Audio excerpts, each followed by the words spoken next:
¿Cómo están, amigos? Muy buenos días, 9 de la mañana con 9 minutos. Bienvenidos a Radio Exitosa. Soy Juan Carlos Tafur y vamos a comentar las noticias principales del día, sobre todo las noticias políticas que han vuelto a estar sobre el tapete en términos estadísticos a propósito de la última encuesta de Ipsos que ha salido publicada, se ha dado a conocer el día de ayer. Estamos en línea con Alfredo Torres, director de Ipsos, para comentar la misma. Alfredo, ¿qué tal? Buenos días. Muy buenos días, Juan Carlos. A ver, una inquietud primera que tiene que ver con la ficha técnica. Se menciona ahí que esta encuesta tiene un nivel de representatividad de 82,1%.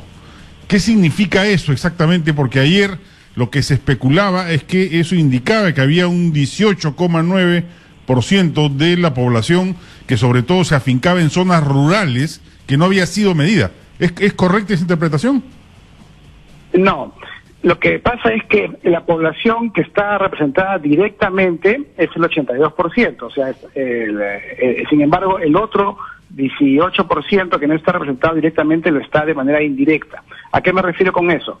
En el caso de la población rural, por ejemplo, hay zonas muy remotas que están representadas en términos de peso en la encuesta por zonas un poco más cercanas, ¿no?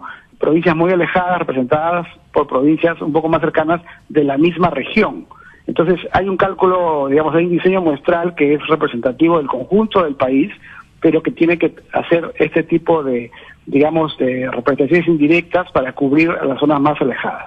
O sea, es un término técnico más que una indicación de que hay un bolsón que no ha sido medido.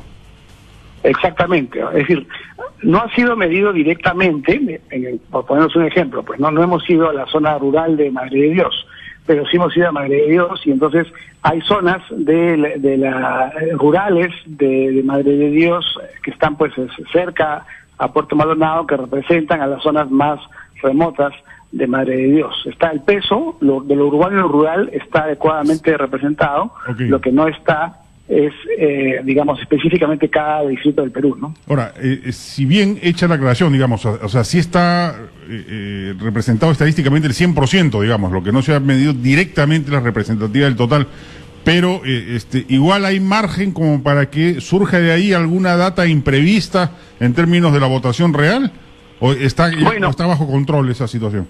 Podríamos especular, en realidad no tenemos información precisa, ¿no? Pero lo que podríamos preguntarnos es qué candidatos tienen una mejor llegada a los lugares más remotos del Perú. Ellos podrían tener un poquito más de votación, ¿no? Por ejemplo, en elecciones anteriores, en la época del fujimorismo, por ejemplo, las encuestas, incluido nosotros siempre registrábamos menos intención de voto para Alberto Fujimori de lo que finalmente obtenía, y era porque su maquinaria política le permitía pues llegar a lugares muy remotos y conseguir en esos lugares votaciones muy elevadas, ¿no? Hay comunidades indígenas, por ejemplo, que votan, que toman la decisión en conjunto, ¿no? Y votan de la misma manera, y eso no se registraba plenamente en las encuestas, ¿no? Claro, y la otra inquietud que surgió ayer en las redes es que en ese bolsón puede estar lo que marque la diferencia entre quienes están disputando el segundo lugar, ¿no? Entre Pedro Pablo Kuczynski, Alfredo Barnechea y Verónica Mendoza. Exacto, ese es el otro sector que puede llegar, o sea, un sector que llega bien a esos lugares remotos es el fujimorismo, otro sector podría ser la izquierda. Si la izquierda tiene una capacidad de movilizar o de llegar a estos sectores más remotos, eso podría darle algo más de respaldo a la candidata pues del Frente Amplio, ¿no? Ahora, la diferencia en la votación congresal, a nivel de Congreso parece que hay menos blanco y viciado, ¿o me equivoco? No, hay más. Hay más. En el Congreso perdón, hay más. Claro. Sí, ahí la gente está aún más indeterminada. Sin embargo, el día de la votación se puede producir pues un cierto voto de arrastre en la mayor parte de los casos. No tanto en el voto electrónico. El voto electrónico sí no permite ese efecto, porque son dos operaciones independientes, el voto presidencial y el voto para el Congreso. Pero los que marcan en cédula, sí a veces tienen que marcar los dos símbolos o los tres símbolos, ¿no? Ahora, ya los márgenes del blanco viciado o nulo, ¿están ya en los márgenes históricos o hay posibilidad de que esto disminuya de aquí al día de la elección? No, todavía están altos, todavía hay la mitad de ese voto de blanco viciado puede terminó decidiendo por alguno de los candidatos. O sea, ese es un bolsón todavía grande, ¿no? Si hablamos del simulacro, ¿no? Si hablamos del simulacro, que tenemos 17% de blanco viciado. En la encuesta sí se ve con más claridad la diferencia entre el voto blanco viciado, que está en 9% en la encuesta, y el voto, que no precisa su voto, ¿no? Que es otro tanto. Ahora, las diferencias entre la encuesta y el simulacro se explican ¿por qué? ¿Por la impericia a la hora de marcar la cédula o porque el hecho de simular una cédula y una urna cambia de algún modo la reflexión electoral de quien responde? En el elector que no está muy convencido de su voto, uno pregunta por cuál de los siguientes candidatos va a votar, puede estar el nombre del partido, el nombre del candidato, puede ser que tenga una respuesta, y cuando va a la cédula y ya ve la foto, y además el voto es secreto, podría cambiar, ¿no? Pero la verdad no hemos visto en esta ocasión diferencias significativas entre una y otra, ¿eh? Todas son diferencias decimales. Ahora, muchos especulaban, los típicos trascendidos peruanos, respecto de lo que va a salir en las encuestas, que esta reacción o estos exabruptos de Pedro Pablo Kuczynski que se debían a que en la encuesta iba a salir pues patas abajo y que era superado por Verónica Mendoza. Al final, básicamente los 5 primeros no se han movido mucho, ¿no? Claro, hay que, sin embargo, observar que la encuesta concluyó el día jueves. Creo que lo que el exabrupto se ha conocido después, entonces no está registrado todavía. Pero efectivamente no se ha movido prácticamente. La noticia sería más bien esa, ¿no? Que ha habido que han dejado de crecer Barnechea y Mendoza, que venían creciendo con mucha fuerza, y se han estabilizado alrededor del 12%, ¿no? Lo de BPK le puede costar algo, sí es posible, en el sentido de que los indecisos, la gente que está en duda, una expresión de esa naturaleza pues lo aleja, ¿no? Tiene que ser muy explícito en sus excusas, ya lo ha hecho, pero de repente no ha sido suficiente en excusarse por ese exabrupto, ¿no?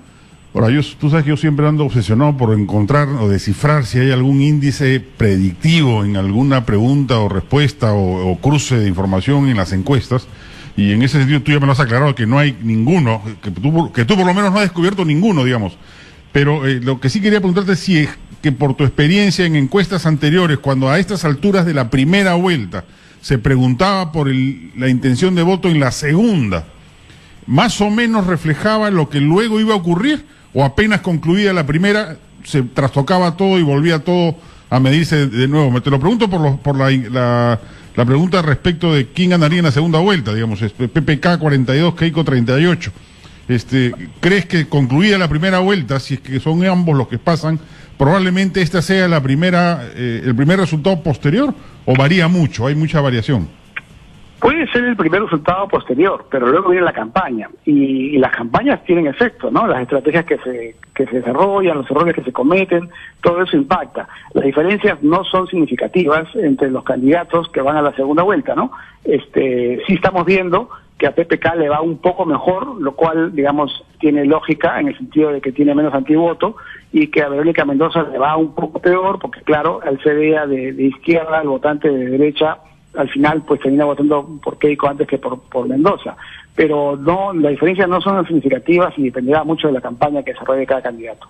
Claro, te lo preguntaba, ¿tú recuerdas, por ejemplo, en la anterior elección presidencial, en la última o penúltima encuesta de la primera vuelta, cuando preguntaban sobre la segunda vuelta entre Keiko y Humala, ¿quién aparecía primero? No recuerdo con precisión, me parece que estaban como ahora bastante parejos, pero no recuerdo quién estaba por delante, la verdad. Ahora, Alan García, ¿subirá? Ya muy difícil. Yo creo que es difícil. Yo creo que lo que está claro es que van a pasar la valla, que va a tener una presencia en el Congreso importante, porque está sacando un poco más porcentaje de voto válido en el Congreso que en la lista presidencial. Pero ya veo muy difícil que pase la segunda vuelta, porque tiene delante suyo 3 opciones que cubren, digamos, todo el espectro, ¿no? Entonces es difícil ver por dónde podría él avanzar, ¿no? Ahora, a la postre, ¿crees que estos resultados se explican en gran medida por la salida de Guzmán y Acuña? Mi interpretación particular es que al haberlo sacado rayaron la elección, digamos, psicotizaron al electorado en términos metafóricos, obviamente, y terminaron ya generando ecuaciones o variables de intención de voto, pues, impredecibles, ¿no? O irracionales, o fuera ya de toda lógica o de todo patrón. Claro. Yo creo que, digamos, cuando se produjo la decisión de retiro, Acuña ya estaba de bajada, así que no es relevante su salida.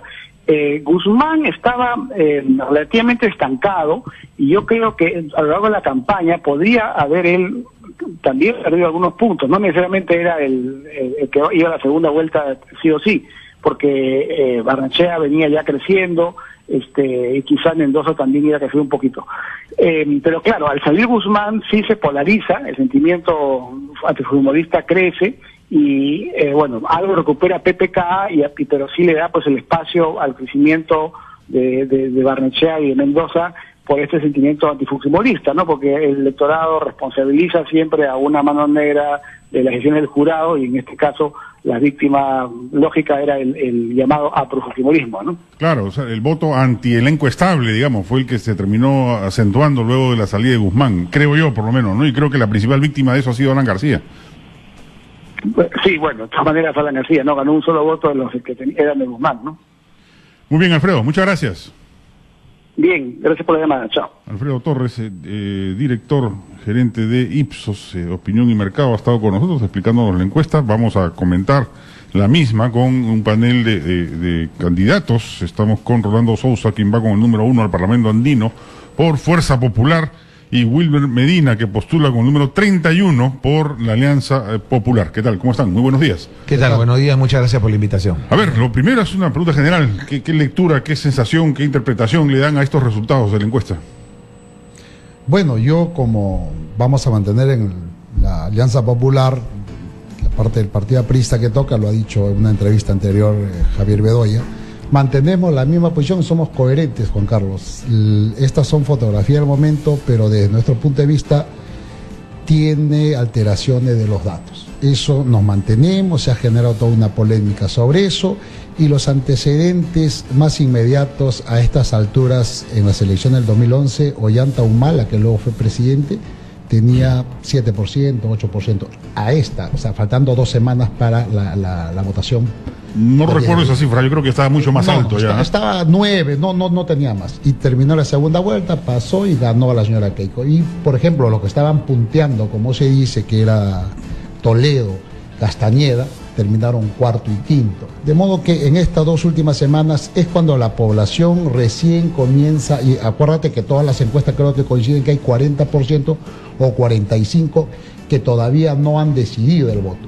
De modo que las encuestadoras luego, además, otro dato. ¿Usted cree que lo están bajando artificialmente? A García, totalmente. ¿Pero cuál sería la razón? Eso es lo que yo entiendo. Siempre se asocia a las encuestadoras a los grupos de poder, y el engreído de los grupos de poder es Alan García. Lo que pasa, no, claro. Al contrario, recuerdas tú que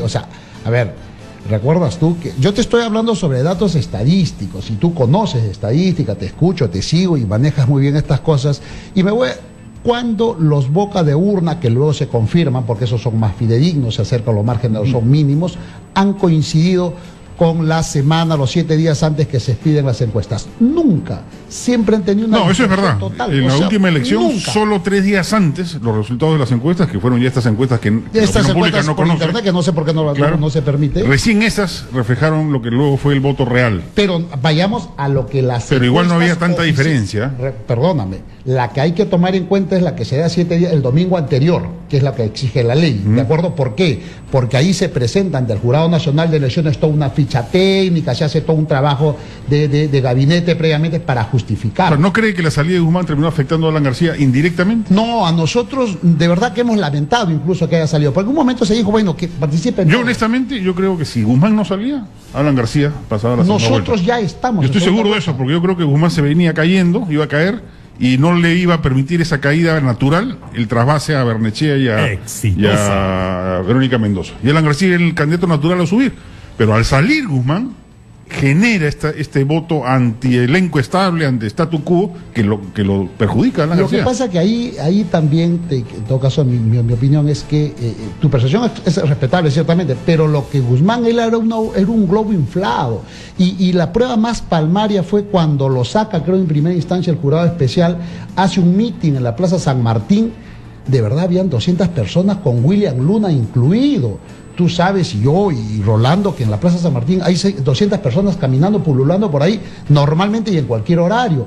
Ese era su ola, no había más, estaba inflado. Como luego ocurre, yo que acompaño al presidente García en los mítines, por lo menos en Lima, que es donde yo estoy postulando, veo pues el otro día, me parece en Huaycán, en Nueva Mauta, Keiko Fujimori, por primera vez las cámaras panean donde está el público. Y dije, Dios mío, si tener ese público en Amauta, en Vitarte, es tener 30 y tantos %, Dios mío, nosotros debemos estar en 50%, porque soy testigo presencial, y los medios lo reflejan, todas las movilizaciones, los micromítines que hace Alan García constantemente en Lima son numerosos. Manchay, por ejemplo, el último domingo, no, este no era anterior, a las 12 del día, teníamos por lo menos 4.000, 5.000 personas. De modo que esa es la verdadera encuesta, y la verdadera encuesta, y con esto concluyo para dar el turno ya a Rolando. Alan García viene participando, este es su cuarto proceso electoral. Los 3 anteriores, que ya concluyeron, en los 3 anteriores las encuestas le daban 5 o menos que 5. En las 3 pasó a la segunda vuelta. De las 3 ganó 2, 85, 2006. La que perdió fue el 2001, porque recién había llegado de Francia 2 meses de campaña, y por eso por 1 punto y pico le ganó Toledo. De modo que la historia se repite, y he hecho la apuesta con el conductor anterior, que verdad que nosotros vamos a pasar a segunda vuelta y vamos a ganar la selección. Rolando Sousa. Sí, bueno, antes de especular quién está segundo, tercero, cuarto, quinto, yo creo que el sentir de Fuerza Popular y de Keiko Fujimori es que las encuestas son fotografías del momento. Nosotros estamos muy preocupados por la situación en general de la cantidad de encuestas que salen, y además también por las diferencias, especialmente cuando se toca el tema de quiénes pasan a segunda vuelta, y especialmente cuando se toca el tema de en segunda vuelta por quién votarían. En realidad todavía hay mucho pan que rebanar, todavía hay muchas encuestas que van a salir esta semana, muchas de ellas disímiles, tienen diferentes cifras. Hoy día, en esta última encuesta, por primera vez la señora Verónica Mendoza pasa a tercer lugar, hecho que no había. Será verdad, en realidad, con la cantidad de voto que todavía no se ha decidido, voto en blanco, voto nulo, con la cantidad de gente que decide más a el voto última rural, hora, que no ha sido más el directamente voto rural medido, que te he explicado, ¿no? Que ha explicado, me parece, así es. Más la cantidad de gente que decide a última hora su voto. Nosotros tenemos una intención de voto que hasta el día de hoy nos favorece tremendamente. Pero esa intención, no tenemos los votos en el bolsillo, lo tenemos claro. Todavía faltan prácticamente 2 semanas, todavía Keiko está en todo el país, está haciendo la campaña, y lo que pase con las encuestas realmente, quién está segundo, tercero, cuarto, quinto, nos tiene sin cuidado. ¿Pero ustedes esperaban este resurgimiento del antifujimorismo militante, activista? Realmente no. No se Yo esperaba, creo que no se esperaba. ¿Para qué? Yo creo que es otra Pensábamos que era un tema de segunda vuelta, seguramente. Claro. Yo ahora miraba al señor Dahmer y recordaba, oye, pero si estos son los que los hicieron votar por el señor Ollanta. O sea, son los mismos que están levantando las banderas de un cambio, las mismas personas que hicieron votar a la población por Ollanta Humala. La señora Verónica Mendoza, ¿quién era? Era una secretaria de la señora Nadine. ¿Quién era el señor Dahmer? Era uno de los candidatos que estaba en la lista del señor Humala. ¿Quiénes son las instituciones del movimiento No a Keiko? Justamente la misma gente que salió, muchas de ellas, no todas, muchas de ellas que salió a afianzar la candidatura de Ollanta Humala. Es decir, los mismos que nos vendieron al señor Humala en la elección pasada, hoy día se presentan lavaditos con ñapancha como si fueran alguna novedad. Yo creo que hay que decirlo, son lo mismo, quieren lo mismo, y ya tienen ustedes el resultado del gobierno del señor Ollantumala. Ahora, es la primera vez que, bueno, no es la primera, ya en otra encuesta ha salido eso, que Keiko pierde en segunda vuelta con un candidato al menos. Sí, pero también ha salido una encuesta de Ipsos hace una semana que Keiko ganaba. Claro. O sea, finalmente eso lo vamos a ver en la segunda vuelta, ¿no? Si pasamos nosotros... No, pero lo pregunto porque hasta hace poco una candidata como Lourdes Alcorta decía que si Keiko no ganaba en primera vuelta iba a estar tan cerca de hacerlo que mejor que no hubiese segunda vuelta, que el que quede segundo renuncie. Bueno, no. Ya no, pues no. Yo creo que va a haber una segunda vuelta. El escenario de Alan García con Barrantes, creo que ya no existe ese escenario, sobre todo en las actuales circunstancias. Pero lo que sí hay que decir es que las encuestas son fotografías del momento. Nosotros no nos basamos nuestra actuación política en lo que digan las encuestas. Todavía faltan 2 semanas. 2 semanas en una elección es un mundo. Sí. En 2 semanas pueden pasar muchísimas cosas. El quinto, el cuarto o el sexto puede pasar a segundo. Eso solamente la población puede decidirlo.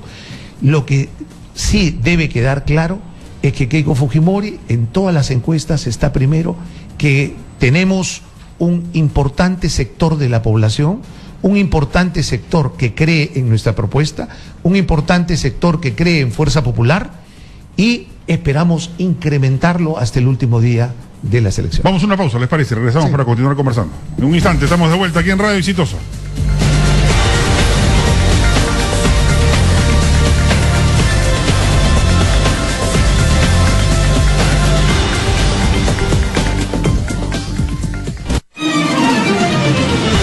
Ya volvemos con Juan Carlos Tafur en Exitosa.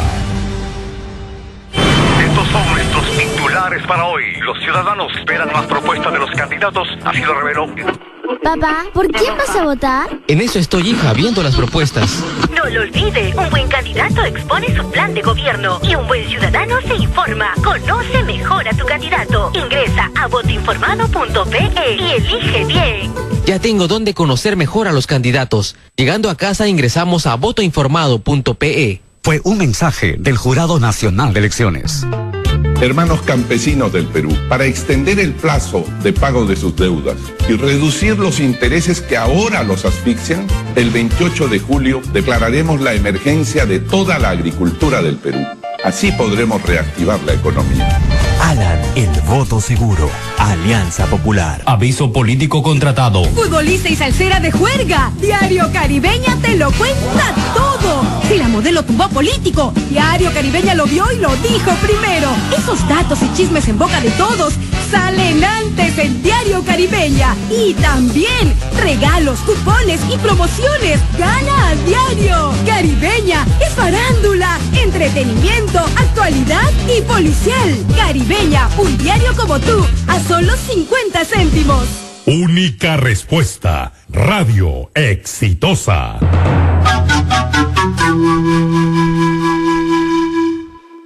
Apuntar más alto nunca está de más. Sí, con marketing, computación, secretariado y contabilidad, ganar en más. Y ahora voy a crecer, con Cima sé que lo haré. La vida me sonreirá, pero yo siempre iré por más. Sí, más. Soy Alfredo Lozada. Como regidor de Lima, fiscalicé tenazmente la gestión de la alcaldesa Villarán. Desde el Congreso, fiscalizaré que los alcaldes cumplan lo que prometen. Marca el mapa con la estrella de Alianza Popular y escribe el número 8. Lozada es el 8. Aviso político contratado. Radio Exitosa. En Lima, 95.5. El microinformativo de Exitosa.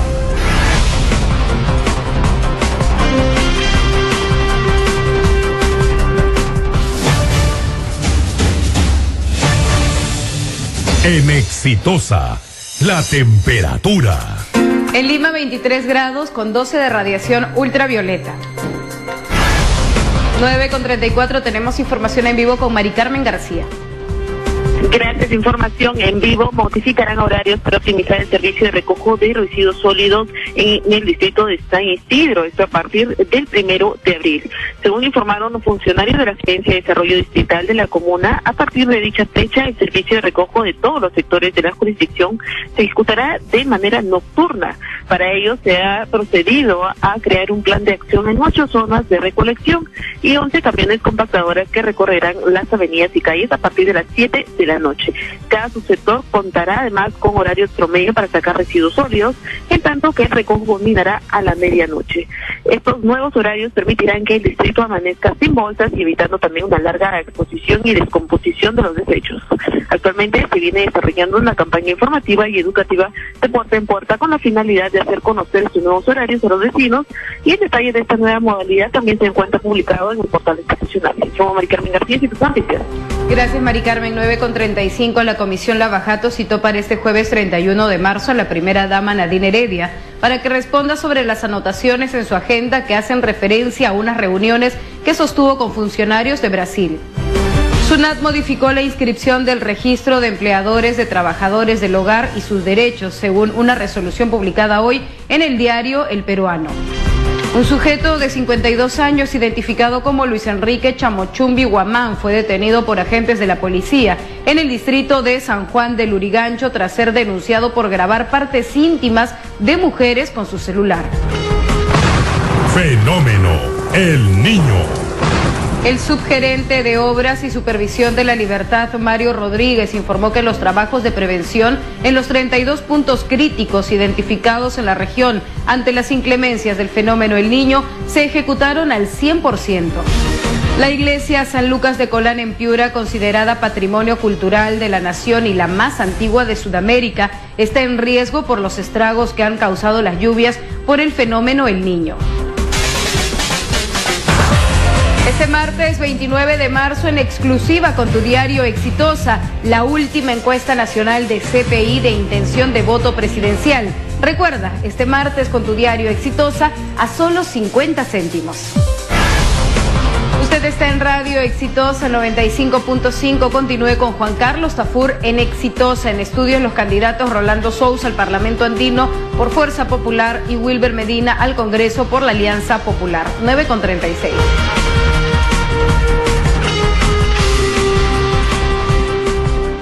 Radio Exitosa en Lima 95.5.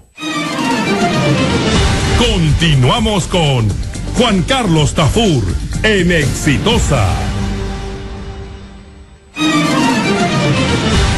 9 de la mañana con 37 minutos. Conversamos con Wilber Medina, candidato con el número, por la Alianza Popular con el número 31 en Lima, y Rolando Sousa, candidato con el número 1 al Parlamento Andino por Fuerza Popular.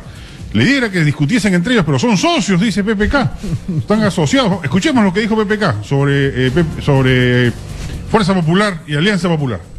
Ahora, finalmente algunos congresistas de la lista del partido aprista han dicho que en una eventual segunda vuelta entre Kuczynski y Keiko van a votar por Keiko Fujimori. No me sorprende. Yo creo que es bien conocida esa alianza desde hace años, ¿no? O sea, de repente salen del closet donde era un closet transparente. A ver, si salen del closet, dicen.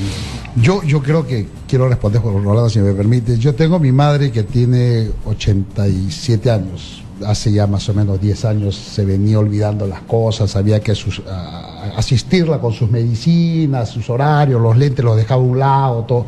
Yo creo que está pasando lo mismo, con todo el respeto que tienen las personas mayores, todos vamos a ser mayores, pero quiero recordarle al señor Pedro Pablo Kuczynski que él, en la segunda vuelta, el 2011, el señor Pedro Pablo, Mr. Kuczynski, estuvo con la señora Keiko Fujimori auspiciando el voto a favor de ella, pidiendo que todos los que habían apoyado a su candidatura, frustrada ciertamente para llegar al poder, voten por la señora Keiko Fujimori. No venga usted a decir, o de repente se ha olvidado. Me gustaría, en todo caso, por algún medio, voy a mandarle el video de esas declaraciones que de manera constante y sostenida dio a lo largo de los 30 días de la segunda vuelta.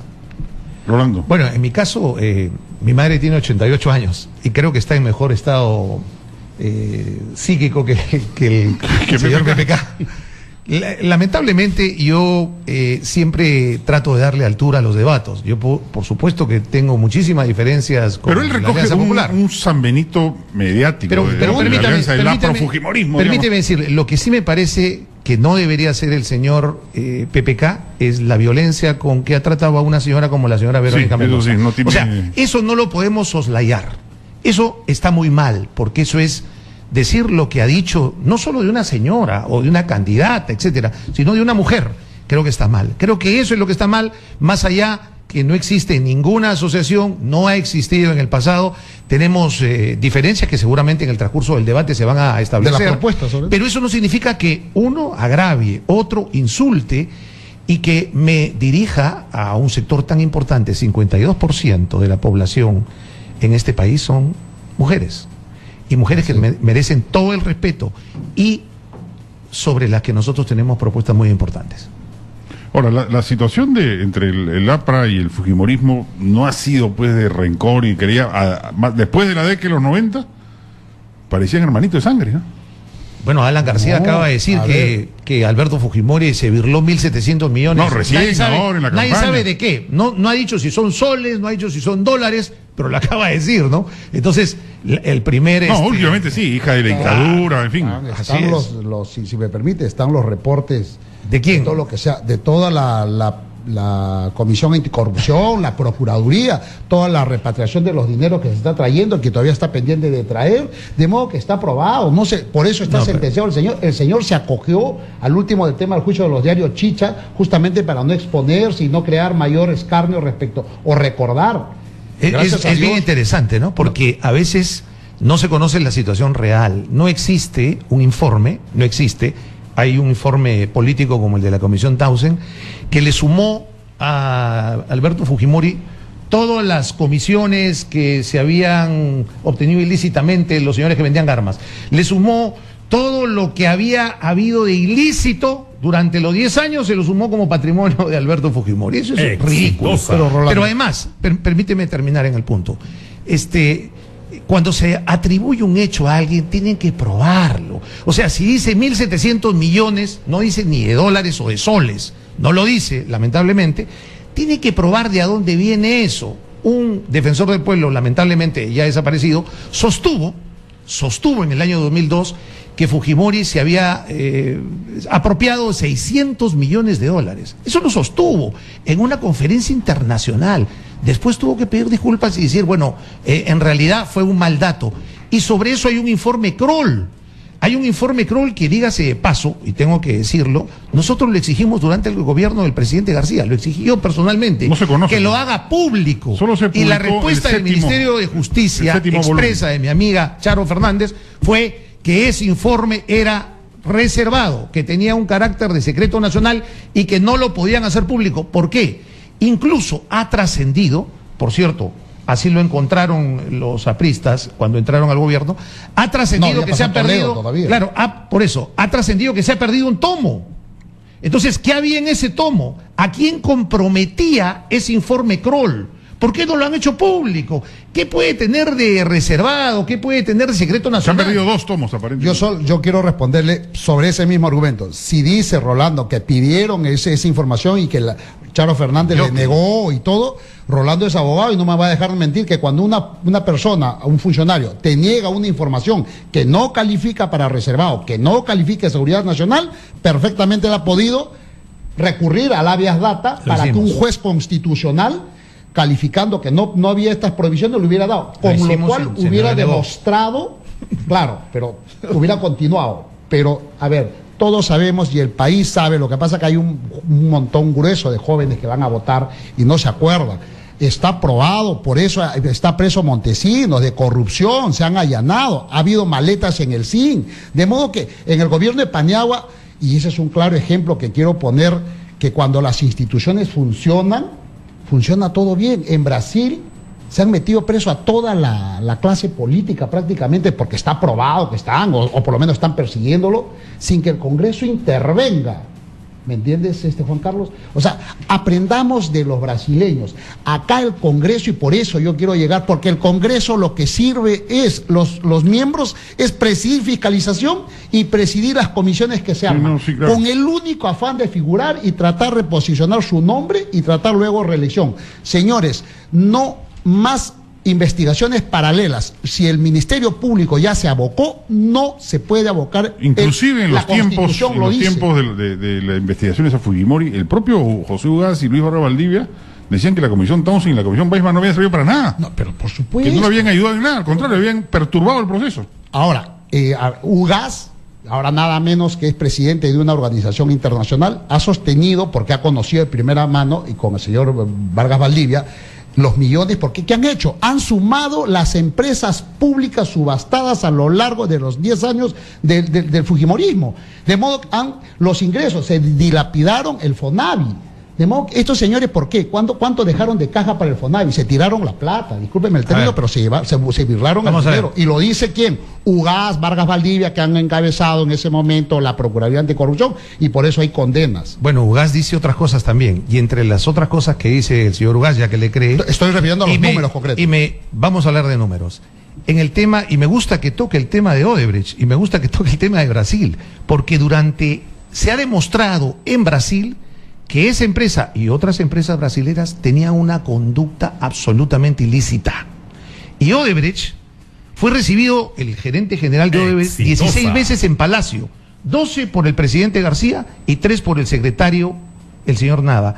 Odebrecht y las empresas brasileras tuvieron la mayor cantidad de obras en dinero durante el gobierno de García. Falso. Ojo, la mayor cantidad de obras en dinero, estoy hablando en dinero. Ahora, recién empieza una investigación. Por supuesto, yo no estoy estableciendo que el presidente García, porque no hay que ser tan fáciles en el análisis.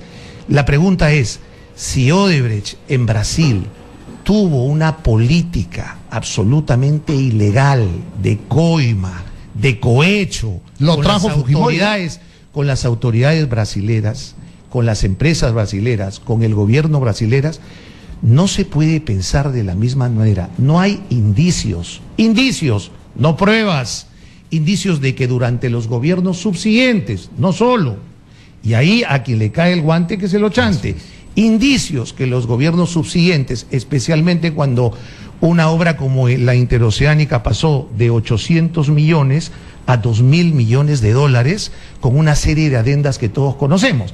Entonces, si vamos a hablar de Brasil, porque él lo ha tocado, no pensaba tocarlo, pero efectivamente, si vamos a hablar de Brasil, todavía hay mucha tela que recortar.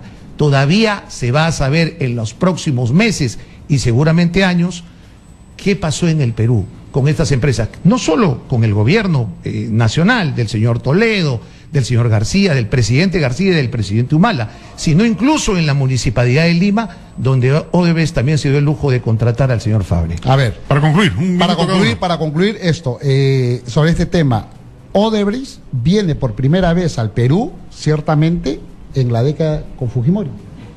Si Rolando está conociendo que había una conducta sistemática de estas compañías de penetrarse a los países para realizar obras bajo un esquema de coimas, entonces fue atractivo el ofrecimiento de repente de Odebrecht para penetrar en el Perú en el 90.